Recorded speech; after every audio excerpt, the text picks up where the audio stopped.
diskusi belajar tentang leadership, menjadi leader yang sip. Dan juga nanti teman-teman kalau mungkin ada yang mau ditanyakan boleh sembari bertanya. Sebentar.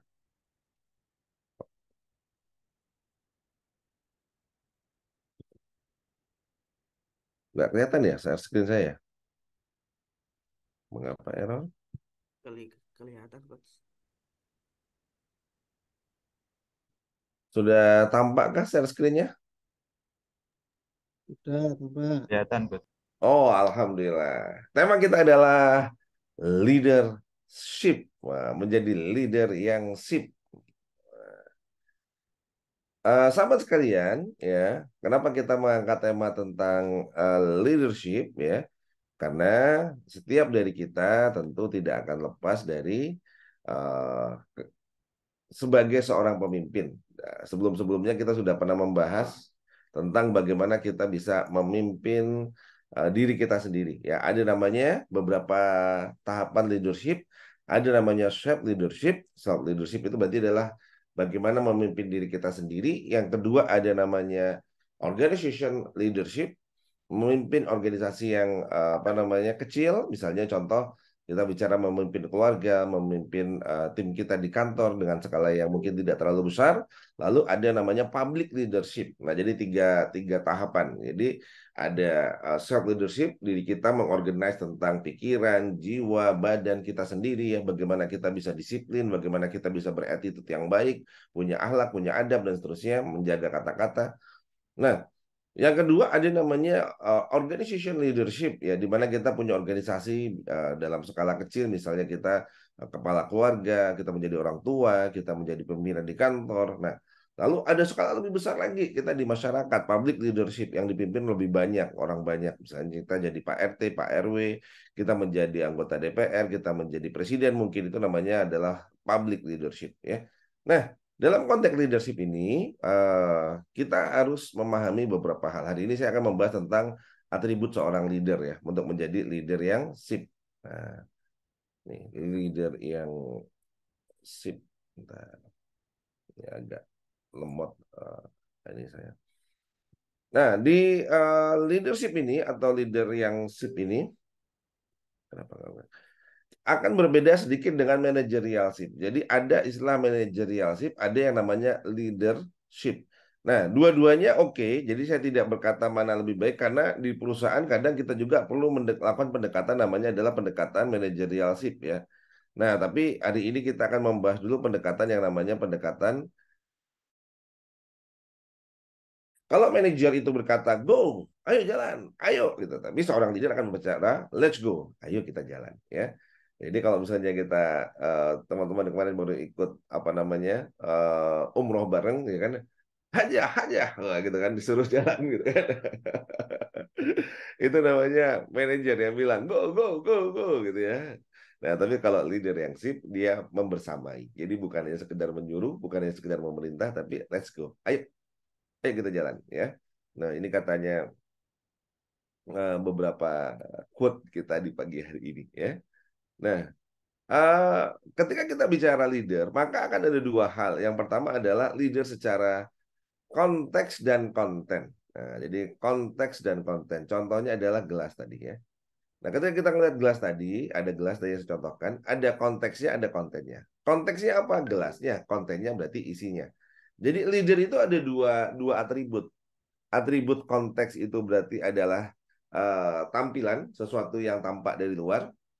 Konten berarti isi.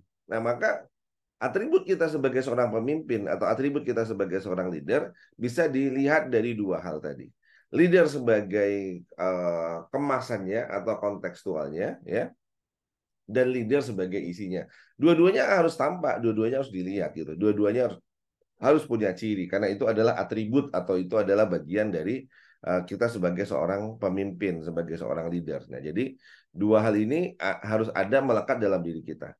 Nah, leader sebagai konteks gitu adalah ini kenapa masalahnya laptop saya. Nah, leader sebagai konteks, konteks dulu yang kita bahas sebelum konten adalah kemasan atau tampilan. Atribut leader yang pertama berarti penampilan. Penampilan yang tampak. Nah, itu adalah atribut sebagai seorang pemimpin yang pertama. Apa saja kemasan yang tampak dari seorang leader? Ya. Yang pertama di dalam konteks atau kemasan itu ada yang namanya sikap atau adab. Yang kedua ada tutur kata dan yang ketiga ada penampilan. Nah, tiga hal ini adalah sesuatu yang tampak, yang kelihatan, terpositioning dari seorang pemimpin. Jadi pemimpin gitu ya, secara personal brand itu bisa dilihat juga dari sini gitu ya. Sikap dan adabnya kayak mana, tutur kata, pilihan-pilihan kata, diksinya seperti apa, dan penampilannya seperti apa. Maka sehingga ketika kita pengen menjadi seorang pemimpin, kita harus paham ini bukan masalah sekedar didesain seperti apa kita mau apa namanya terlihat apakah apa namanya di ada dua pendekatan ya istilahnya ya. Branding itu kan ada sesuatu yang ingin dilihat seperti atau reputasi. Nah, saya lebih condong kepada yang reputasi.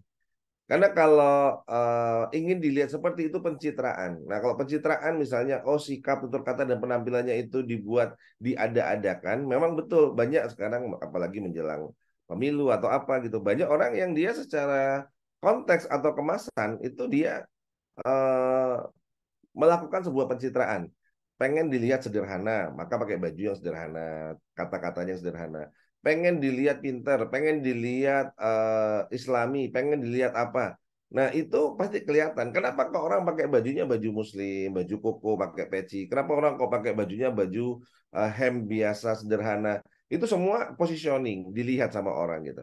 Ya, kalau dilihat di sini teman-teman pada ada yang pakai kaos, ada yang pakai baju koko, ada yang pakai peci, ada yang pakai apa namanya baju batik. Itu semua didesain sebagai positioning seorang pemimpin. Bahkan ada konsultannya biasanya kalau udah mulai masuk politik. Oh, cocoknya kamu pakai baju apa namanya hem saja.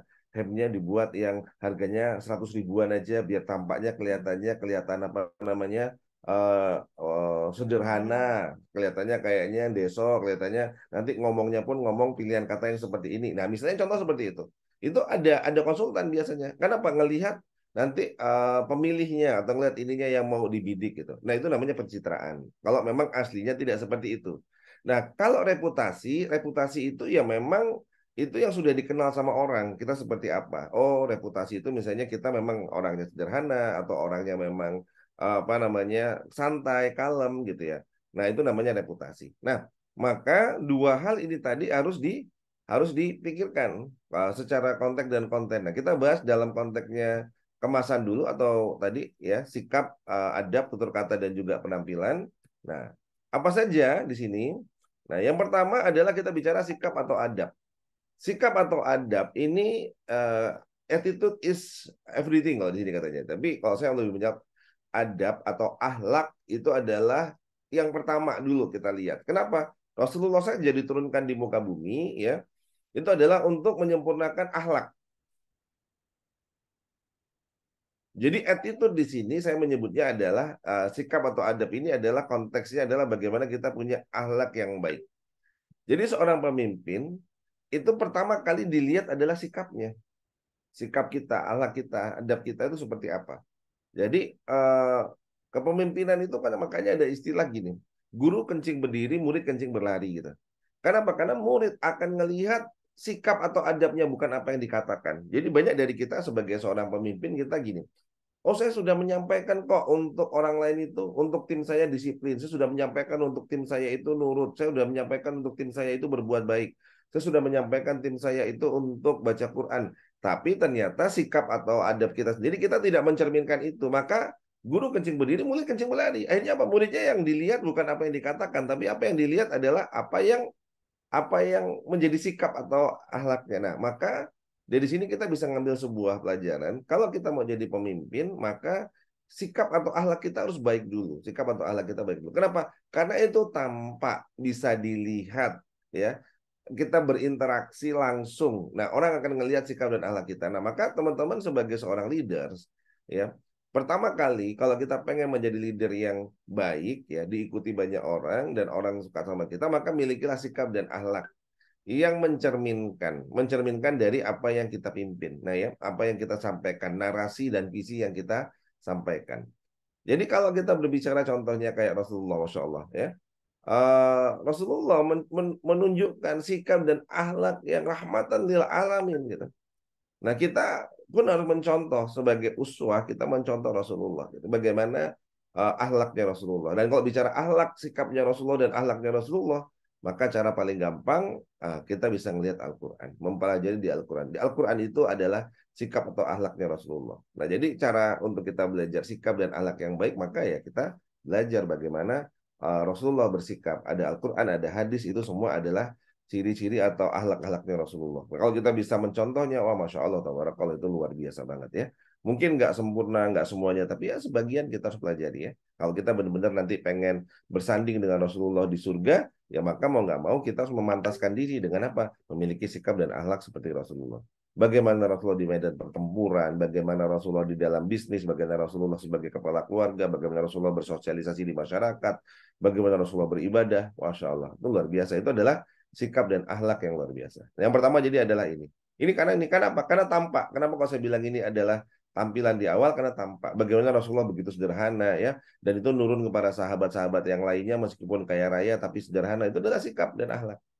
Nah, yang kedua adalah selain sikap dan akhlak, yang kedua adalah tutur kata. Tutur kata ini juga akan mencerminkan sebagai seorang pemimpin. Pemimpin dilihat, pemimpin itu tampak dari tutur katanya. Teko akan mengeluarkan apa yang ada dalam isinya. Kalau isinya itu adalah kopi, maka keluar kopi. Isinya susu, keluar susu.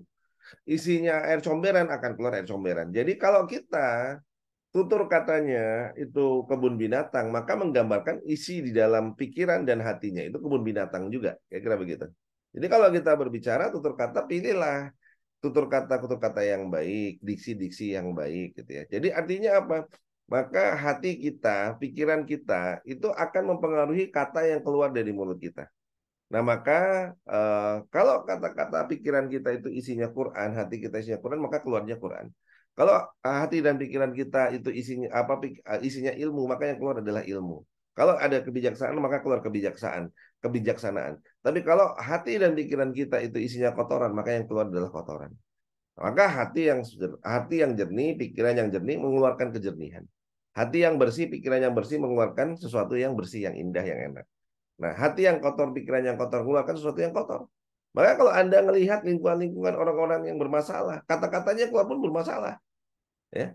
Nah, maka sebagai seorang leader, sebagai seorang pemimpin, atribut yang akan tampak itu adalah kata-kata yang muncul dari mulut kita. Maka hati-hati berkata-kata. Karena kata-kata ini mulutmu singamu, mulutmu harimaumu. Nggak sampai kita mengeluarkan kata-kata yang tidak baik, menyakiti orang gitu. Kenapa? Karena orang akan menilai kita dari kata-kata. Kalau sikap kan pertama kali first impression, wah kayaknya orang ini bijaksana ya, kayaknya orangnya baik ya, kayaknya orangnya keren ya.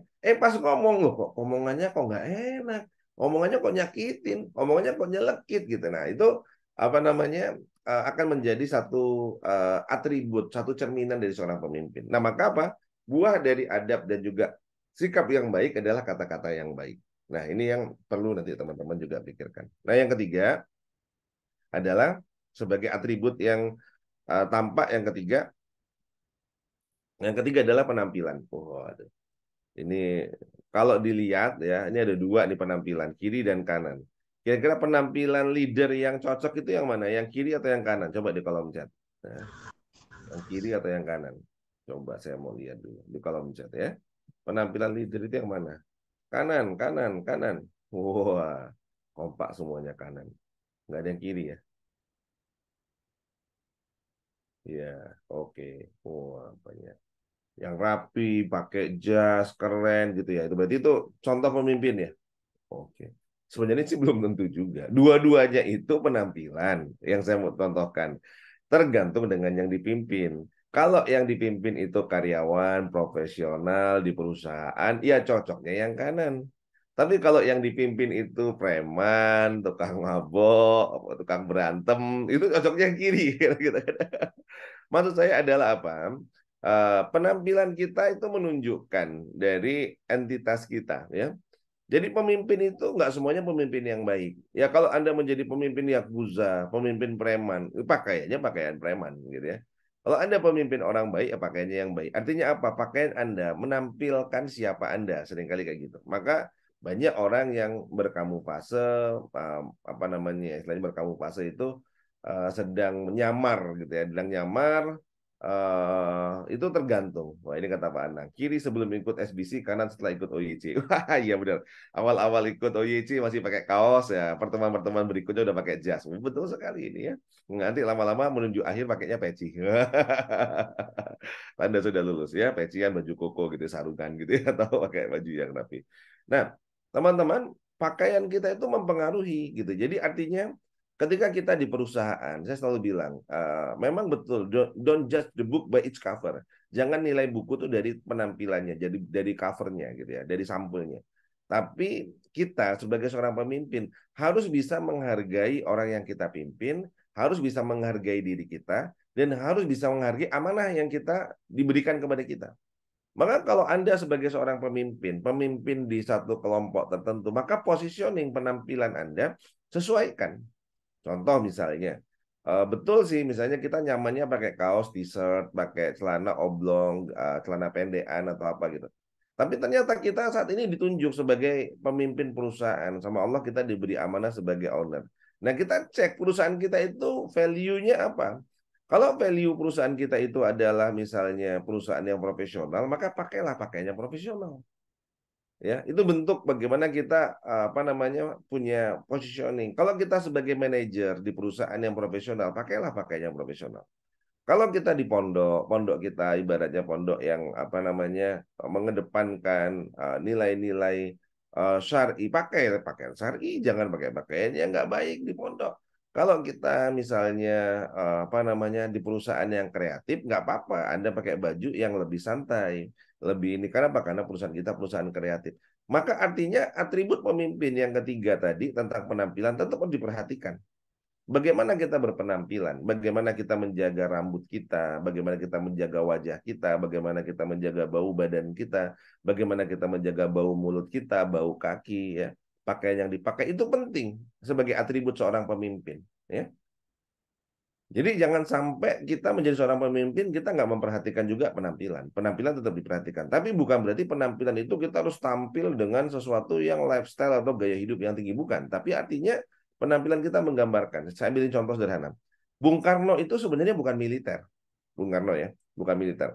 Tapi kalau kita ngelihat pakaian-pakaiannya selalu kayak pakaian militer, bahkan minta dikasih apa namanya ini sebagai jenderal besar kan gitu ya.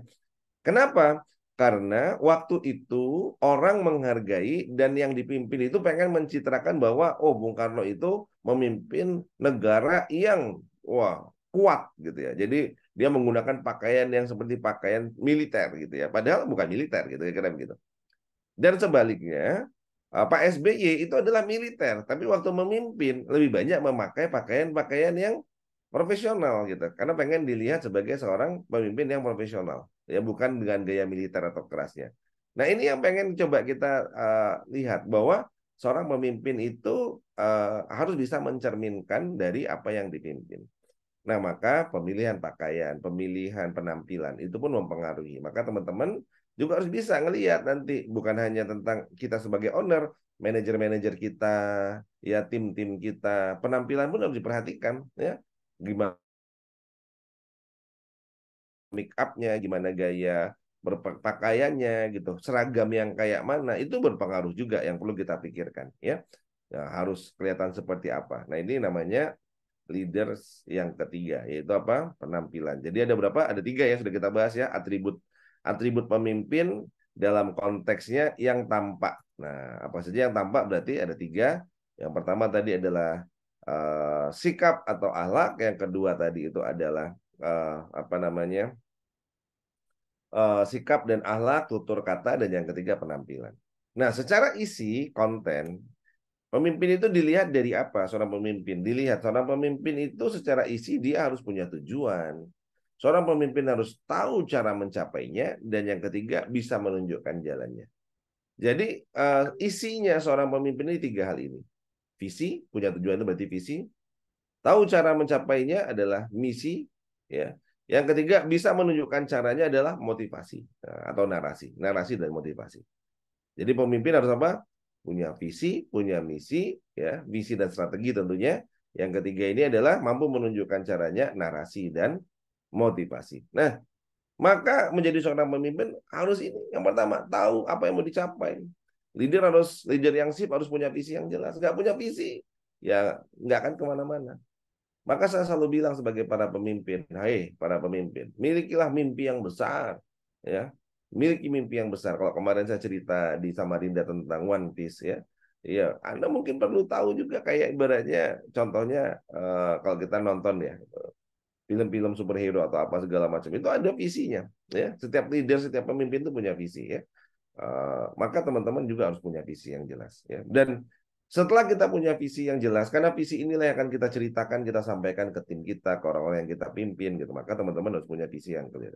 Dan yang kedua, ada seorang leader itu harus tahu cara mencapainya, ya. Leader yang sip harus menguasai strategi untuk mencapai visi. Nah, strategi mencapai visi itu sering disebut dengan misi. Kemampuan manajerial, kedisiplinan dalam eksekusi ini juga harus dipahami, ya. Nah, dan yang ketiga, saya agak cepat sedikit, sudah jam setengah 6, mengajarkan caranya. Nah, leader yang sip harus menguasai ilmu komunikasi, bisa memotivasi, bisa menarasikan, agar orang-orang yang bersama dengan kita, atau orang yang kita temui, dia tahu mau dibawa kemana kendaraan kita ini, mau menuju kemana, ya. Sehingga orang-orang akan mengikuti visi, orang-orang tahu apa yang dilakukan, dan orang-orang juga termotivasi untuk melakukan. Ini adalah atribut seorang pemimpin sebagai isi, ya. Apa aja sebagai isi? Berarti ada 3 tadi. Tahu apa yang mau dicapai atau visioner, ya, visi. Yang kedua, tahu cara mencapainya, yaitu apa? Misi dan strategi. Dan yang ketiga adalah mengajarkan caranya. Bisa mengajarkan caranya adalah apa? Komunikasi, narasi, dan motivasi, ya. Nah, maka yuk jadi leader yang sip.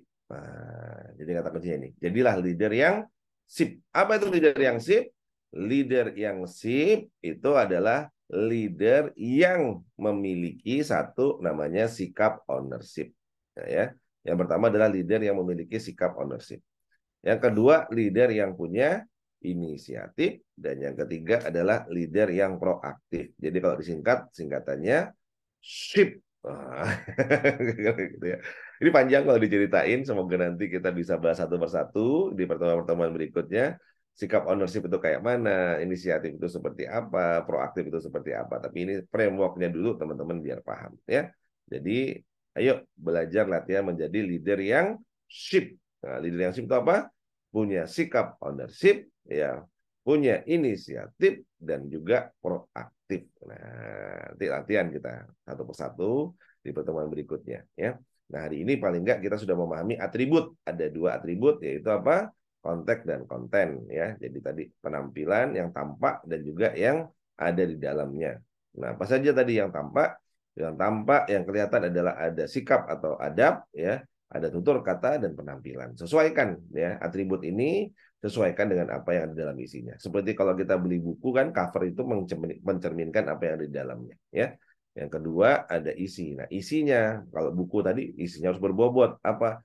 Ada tujuan yang jelas, ada visi, ya. Yang kedua ada cara mencapainya, ada misi, ya, ada strategi, dan yang terakhir kita juga harus mampu mengajarkannya, yaitu ada yang namanya narasi dan motivasi. Baik, kira-kira itu tadi sedikit, ya, yang bisa disampaikan. Saya kembalikan dulu. Makasih banyak, Syukron, Ustaz Ahmad. Eh, Bapak Ibu sekalian, sahabat sekalian, tafadhol bagi yang mau bertanya. Saya dari tadi nunggu, belum ada pertanyaan. Ya, nah, tadi ada 3 hal yang sudah kita bahas, ya. Ada apa namanya, menjadi leader yang sip, ya. Bagaimana kita menjadi leader yang sip? Sip tadi singkatan dari sikap ownership, yang kedua ada inisiatif, dan yang ketiga adalah proaktif, ya. Nah, menjadi pemimpin itu memang tidak mudah. Bahkan di surga nanti akan ada pintu surga yang didahulukan bagi orang-orang yang menjadi seorang pemimpin. Kenapa? Karena pemimpin yang amanah itu membawa kebaikan, ya. Tapi kalau pemimpinnya nggak amanah, wah juga akhirnya bisa menjadi masalah buat kita, ya. Nah, sahabatku sekalian, nah di kajian kita pagi hari ini, tema yang kita angkat tadi adalah tentang leadership dan kepemimpinan. Tafadhol bagi ada yang mau bertanya, mau raise hand ataupun di kolom chat dipersilahkan. Kalau tidak ada, maka bisa kita akhiri. Berarti saya anggap sudah jelas semua, ya, materi kita hari ini. Silakan Ustaz Ahmad, ya, dilihat ada pertanyaan atau tidak, atau ada teman-teman yang mau resen. Baik, Baik, saya coba lihat di kolom chat. Belum ada pertanyaan, Abi. Atau mungkin barangkali Bapak Ibu yang ingin bertanya bisa langsung raise hand.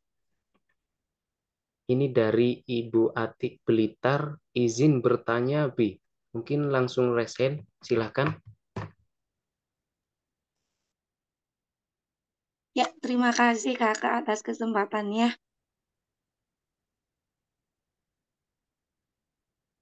Bisa langsung unmute.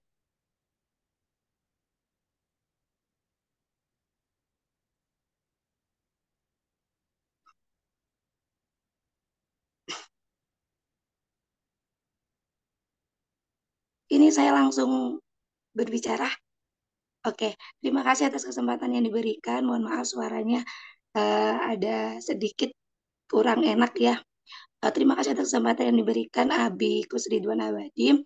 Mohon izin bertanya, kita kan kalau jadi pemimpin itu kan banyak kritik dan saran ya. Gimana kita membedakan antara kritik dan saran yang dimana itu kita hanya masuk di bagian telinga kanan atau mungkin itu sebuah masukan yang benar-benar untuk diperbaiki seperti itu. Terima kasih.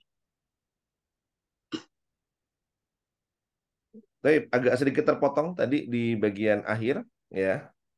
Gimana? Eh, Mungkin yang ditangkap bagaimana kita menjadi seorang pemimpin menyikapi kritik dan saran, mana yang Iya, harus betul. diambil Dan dan mana. membedakan antara itu sebenarnya itu sebuah kritik atau sebuah serangan gitu. Kan kita kan banyak kalau jadi pemimpin itu kan biasanya kan banyak yang tidak positif yang masuk gitu seperti itu. Baik. Terima kasih. Ya, yang pertama, sebagai seorang pemimpin nggak perlu takut dengan kritik, ya. Eh, Kritik dan saran itu satu paket biasanya. Jadi dan kita nggak perlu takut dikritik. Nah, selama kritik itu membangun itu sifatnya adalah sesuatu yang sifatnya bisa membuat kita lebih baik atau organisasi kita lebih baik atau perusahaan kita lebih baik, maka ambil gitu ya. Ambil itu dan coba apa namanya dengan hati yang lapang, dengan pikiran yang jernih kita eksekusi gitu. Jadi jangan sampai kita apa namanya berpikir untuk wah ini apa namanya kita dikritik sakit hati marah gitu nggak perlu orang mengkritik itu kan dia saran memberi kritik itu butuh energi ya orang mau memberi kritik itu butuh energi maka apa orang sudah mau meluangkan waktu meluangkan tenaga meluangkan energi untuk memberi masukan kepada kita maka kita harus terima dengan baik-baik itu bukan menyalahkan tapi itu adalah bentuk kasih sayang. Mungkin ekspresi kasih sayang orang berbeda-beda. Nah, itu yang pertama dulu. Jadi poinnya adalah jangan takut dengan kritik dan saran.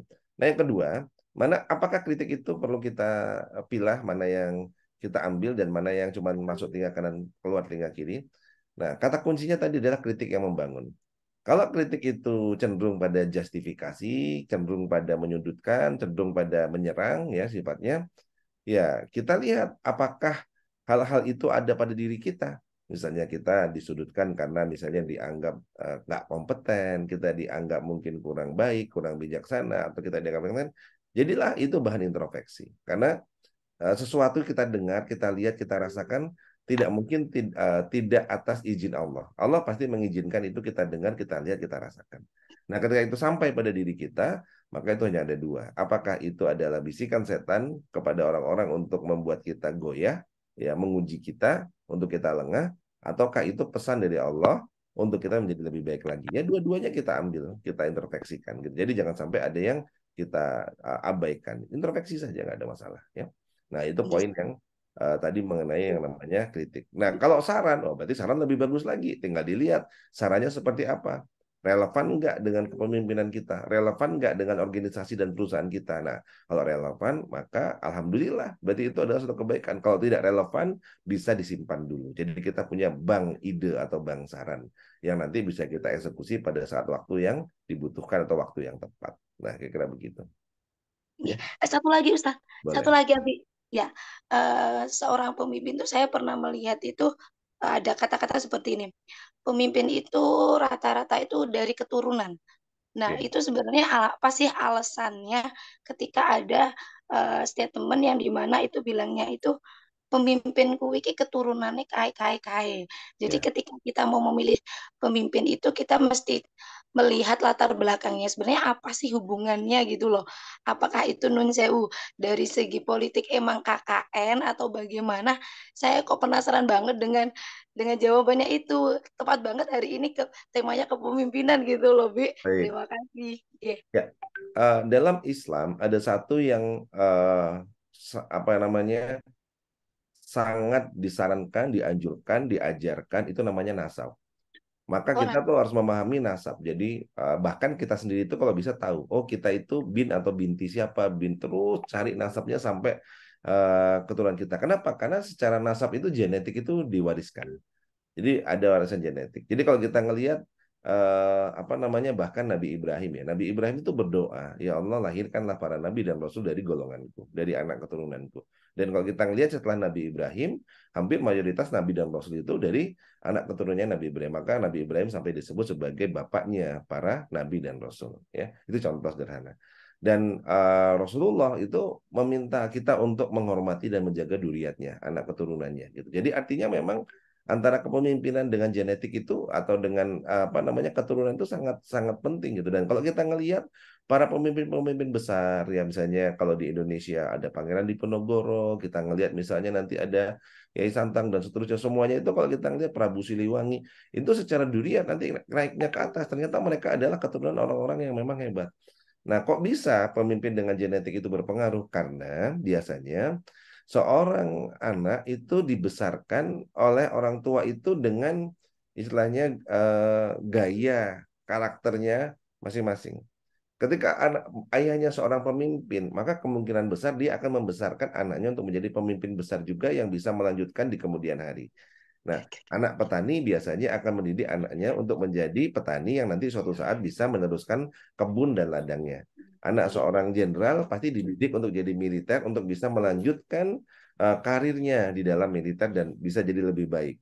Begitu juga dengan anak seorang pemimpin. Maka biasanya orang tuanya akan mendidik, memberi pendidikan politik untuk bisa melanjutkan legacy yang sudah dibangun. Nah, sehingga apakah ada hubungannya antara genetik juga dengan apa namanya dengan kepemimpinan sangat dekat, sangat erat gitu ya.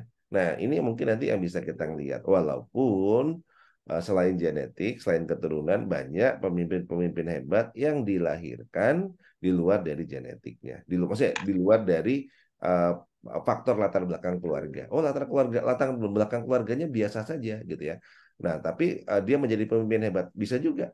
Ya contoh kalau misalnya calon presiden ya, dari 3 calon presiden kita bisa ditelusuri apa namanya garis DNA-nya gitu. Dan itu saya senang malah jadi sejarah.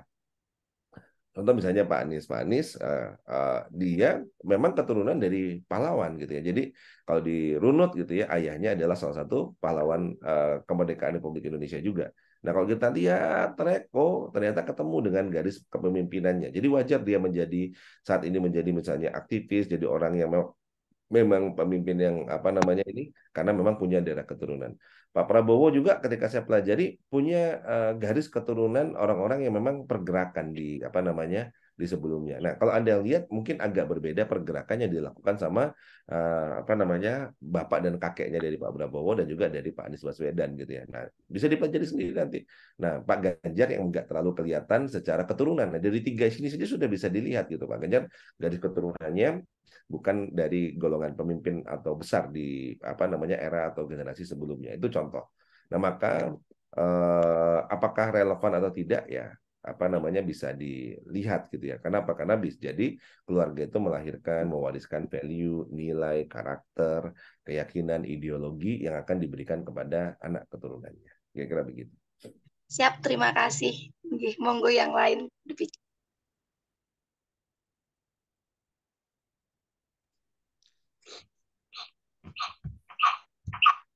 Baik, selanjutnya pertanyaan selanjutnya mungkin kita dahulukan yang resen dulu nggak Abi? Ini dari Baik, Ibu Yulka Karolina. Silahkan. Assalamualaikum, Abi. Jadi Waalaikumsalam. gini, kita sebagai leader itu kan punya banyak mitra ya, punya banyak mitra di bawah kita. Nah, sebagian besar mitra itu seringnya tuh bertanya, kalau menghadapi target gitu ya. Misalkan dilihat nih, misalkan udah tanggal 20 tapi targetnya masih jauh. Kadang-kadang mereka tuh bertanya gitu kan. Rata-rata kalau partner saya itu kan rata-rata ibu-ibu ya, ibu rumah tangga, ada punya anak kecil dan sebagainya. Mereka itu bertanya kayak gini, kalau misalkan urusan rumah tuh udah beres semua gitu, Mbak. Terus anak-anak udah tidur sekitar jam 10 atau lebih. Itu ikhtiar kita tuh sebenarnya lebih lebih ke yang mana gitu. Apa kita gencar yang ikhtiar langit aja semalaman gitu, atau ada juga yang kemarin waktu ada TikTok Shop gitu, ada juga yang tanya apakah kita membagi gitu loh waktu malam kita tuh sebagian untuk live, apa sebagian untuk kayak misalkan berdoa, ibadah, sholawat dan lain sebagainya gitu, atau gimana gitu. Rata-rata mereka itu agak ini ya, agak ragu-ragu gitu mungkin ya dengan pembagian waktu, karena kalau misalkan satu hari itu kan 24 jam ya. Misalkan dikatakanlah 6 sampai 7 jam buat tidur terus dan lain-lain gitu. Mereka tuh kayak bingungnya gini, ikhtiar langit sama buminya tuh gimana? Apakah harus 50% atau harus banyakan yang mana jamnya gitu maksudnya. Ya, Jamnya Masya harus banyak. Allah. Makasih, Abi. Pertanyaan yang keren ini ya, Mbak Silaka. Eh, Kalau kita ngelihat tadi saya menyampaikan sikap dan adab atau akhlak kita bisa merujuk pada dua hal. Yang pertama Al-Quran, yang kedua hadis ya.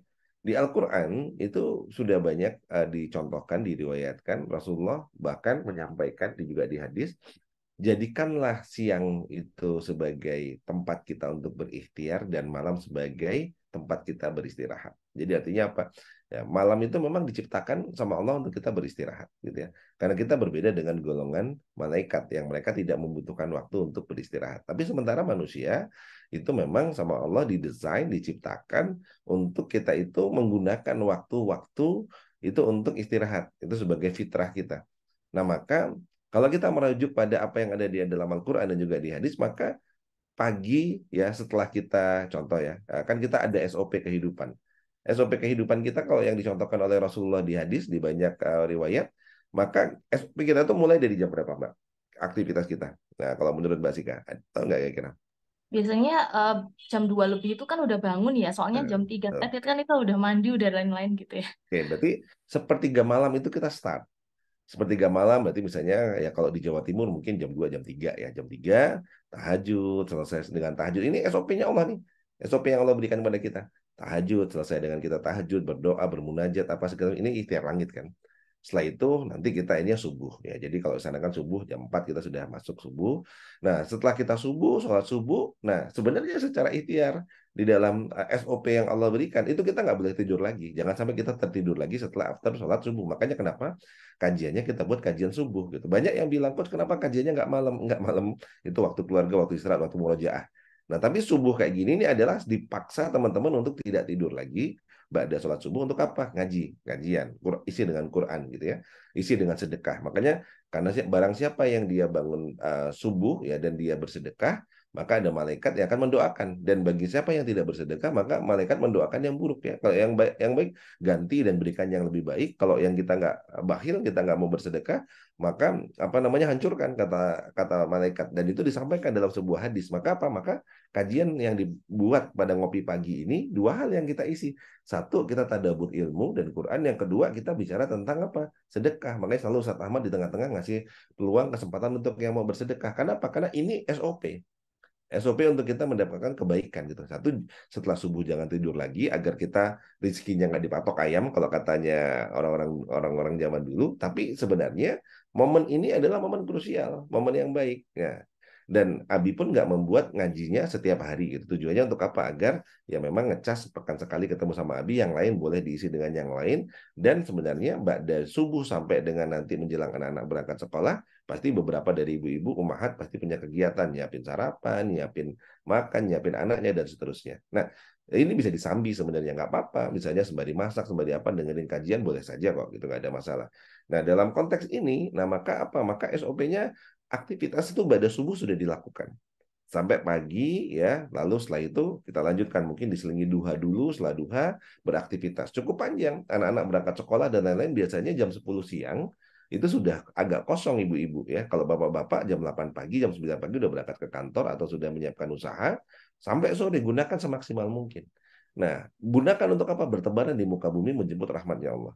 Setelah itu malam pulang ya adalah waktu untuk keluarga. Ya sampai kalau bisa sampai Isya gunakan waktunya full dengan keluarga, makan malam bersama, ngaji bareng gitu ya. Gunakan waktu untuk membangun bonding dengan anak-anak, temenin untuk anak-anak untuk belajar kalau memang masih kecil-kecil untuk mengerjakan tugas dan lain-lainnya. Nah, baru setelah itu jam 8, jam 9 mungkin bersama dengan pasangan ngobrol tentang masa depan, ngobrol tentang anak-anak, ngobrol tentang apapun itu, usahakan jangan terlalu malam, jam 9, jam 10 istirahat. Karena Rasulullah pun itu sudah lewat jam 9, jam 10 udah waktunya istirahat. Agar apa? Agar tidak terlambat nanti jam 2 pagi untuk tahajud. Nah, kira-kira gitu. Nah, itu SOP. Nah, memang modernisasi, digitalisasi, dan juga kapitalisme itu merubah banyak hal. Termasuk salah satunya adalah merubah agar ibu-ibu sibuk tidak ngurusin fitrahnya sebagai ibu-ibu. Dengan cara apa? Nah, dibuatlah ibu-ibu harus sibuk, harus ngurusin dagangan, harus ngurusin live TikTok dan yang lainnya, sehingga lupa dengan fitrah utamanya. Nah, hati-hati, karena satu peradaban itu bisa dihancurkan. Salah satunya adalah dengan apa? Rusak generasi mudanya. Bagaimana cara merusak generasi mudanya? Karena kalau yang tua kan waktunya sudah akan berganti, ya. Tapi generasi masa yang akan datang itu akan dilihat dari anak-anak. Maka rusak anak-anaknya. Gimana caranya merusak anak-anaknya? Rusak ibunya dan rusak gurunya. Nah, maka dua ini yang dirusak. Nah, jadi hari ini kalau kita ngelihat peradaban yang sudah semakin carut-marut nggak jelas ini, kenapa? Karena ibu-ibunya dibuat sibuk, lupa untuk mendidik anak-anaknya, lalu guru-gurunya di apa ya di guru-guru ini dibagi dua ya, guru pendidikan dan guru sebagai guru agama ya. Guru-guru di sekolahan ya dibuat jadi tidak bisa berperan dengan optimal, mau mendidik meluruskan dikit nanti kalau keras nanti akan kena pasal apa namanya kekerasan gitu ya. Nah, kalau misalnya guru agama pun akhirnya banyak sekali dikriminalisasi dan juga dibuat jadi orang tidak takut dan akhirnya nggak punya wibawa. Nah, inilah yang terjadi. Orang sekarang sudah sangat mudah sekali untuk menghina para ulama gitu. Nah, tiga ini ketika sudah rusak, rusaklah generasi. Nah, maka saran saya bagi para ummahat, para ibu-ibu, yuk kembalikan kepada fitrah untuk kita bisa melakukan pekerjaan utama kita. Adapun antum saat ini harus berbisnis dan juga harus mencari nafkah, itu adalah tambahan ya, mensupport dari apa yang dilakukan oleh suami ya. Beri peran dan porsi juga untuk suami untuk bisa mengambil perannya sebagai seorang kepala keluarga untuk mencari nafkah ya. Itu yang pertama. Yang kedua, kalau memang suami tidak ada, maka apa? Tetap gunakan SOP yang sudah Allah berikan. Saran saya lewat dari jam 9, jam 10 malam gunakan untuk istirahat ya. Agar apa? Agar turun keberkahan. Karena Allah memberikan SOP seperti itu. Afan, ya kalau mungkin kurang berkenan atau kurang pas, ya wallahu alam bisawab, tapi mungkin itu yang saya pahami. Ya, makasih Bi. Jadi saya bilang ke mitra-mitra saya pelan-pelan gitu ya. Karena Pelan, kan mereka, pelan. ya karena mereka itu kan saya nggak tahu ya mau guru kemana gitu kan beda-beda ilmunya. Betul, Ada yang betul, bilang betul, Mbak, betul. berarti kalau kita target nggak target itu nanti misalkan tetap kita tuh hariannya kerjanya 8 jam kan biasanya saya gitu jam 8 Ya, pagi sampai jam 4 sore. Di biar meskipun kita udah kelihatan nggak target tetap kayak gitu aja. Apa malamnya ditambah kebanyakan tanyanya gitu ya, gitu loh. ya, ya. Jadi nanti kita kita kasih tahu pelan-pelan bahwasanya ya tetap kalau kita memang ikhtiar buminya itu tetap maksimal ya jam 4 itu ya meskipun target Betul, nggak target terus Allah alam itu aja ya Bi ya. betul, betul, betul. Ya, Ya, makasih ya Bi. ya, itu Qur'annya di surat Quran Al-Furqan ayat 47 kalau nggak salah ya. Coba nanti kita lihat. Quran surat Al-Furqan ayat 47. Dialah yang menjadikan untukmu malam sebagai pakaian dan tidur untuk istirahat, dan dialah yang menjadikan siang untukmu bangun dan berusaha. Nah, jadi Allah sendiri yang menyampaikan gitu ya di Quran surat Al-Furqan ayat 47. Jadi dari sini kita bisa mengambil pelajarannya ya. Jadi kapan waktunya kita untuk berusaha ya, maka jadikanlah itu di siang hari, dan kapan kita menggunakan waktu untuk istirahat jadikanlah di malam hari ya. Insyaallah gitu. Wallahu a'lam bishawab. Baik, Ustaz Ahmad. Baik,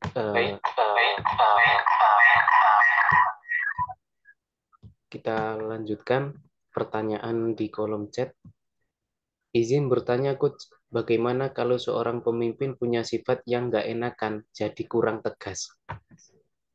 Oke, kalau seorang pemimpin punya sifat nggak enakan dan dia jadi kurang tegas, maka harus belajar tentang style leadership. Leadership itu banyak stylenya. Ada style leadership itu yang disiplin, tegas, saklek.